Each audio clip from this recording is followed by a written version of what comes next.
My name is Jeff Pappas. I'm a principal with Cresa Dallas. We actually are the largest tenant representation only brokerage firm. I run the site selection practice group for Cresa.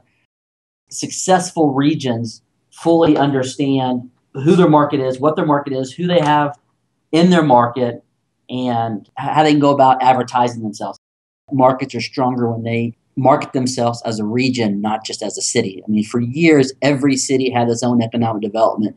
Every county had their own economic development. Every region didn't really so much. So the cities were competing against each other in the same county for the same labor, but they're competing on jobs. A market like, say, Northeast Ohio, called Team Neo, they market Akron, Youngstown, Cleveland, Canton. And they do it very successfully because they realize, look, I can't compete just as Cleveland. I want to compete on larger projects and compete for bigger deals.